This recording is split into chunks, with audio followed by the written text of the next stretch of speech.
February 1st, 2019, Friday of the third week in Ordinary Time. A reading from the letter to the Hebrews.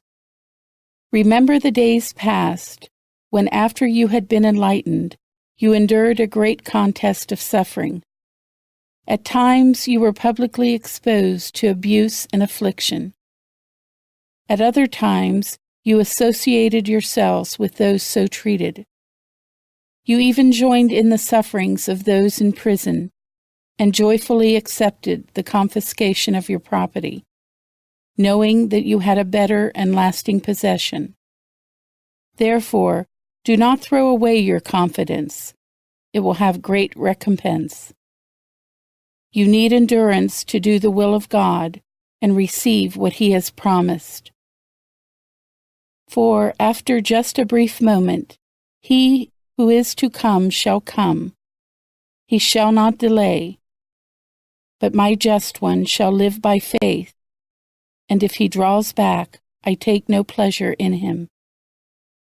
We are not among those who draw back and perish, but among those who have faith and will possess life. The word of the Lord. The responsorial psalm. The response is, "The salvation of the just comes from the Lord." Trust in the Lord and do good, that you may dwell in the land and be fed in security.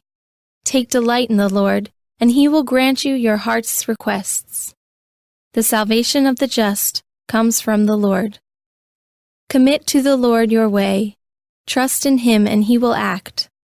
He will make justice dawn for you like the light. Bright as the noonday shall be your vindication. The salvation of the just comes from the Lord. By the Lord are the steps of a man made firm, and He approves his way. Though he fall, he does not lie prostrate, for the hand of the Lord sustains him. The salvation of the just comes from the Lord. The salvation of the just is from the Lord. He is their refuge in time of distress, and the Lord helps them and delivers them. He delivers them from the wicked and saves them, because they take refuge in Him. The salvation of the just comes from the Lord.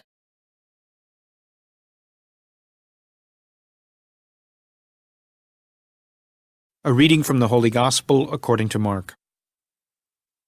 Jesus said to the crowds, "This is how it is with the kingdom of God. It is as if a man were to scatter seed on the land, and would sleep and rise night and day, and the seed would sprout and grow, he knows not how. Of its own accord, the land yields fruit, first the blade, then the ear, then the full grain in the ear.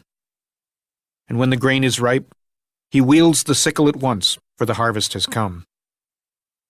He said, "To what shall we compare the kingdom of God, or what parable can we use for it?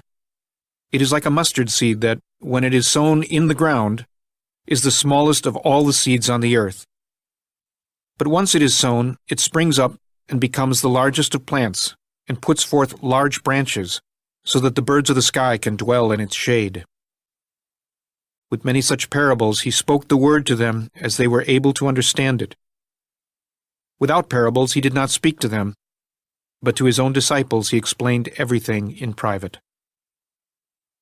The Gospel of the Lord.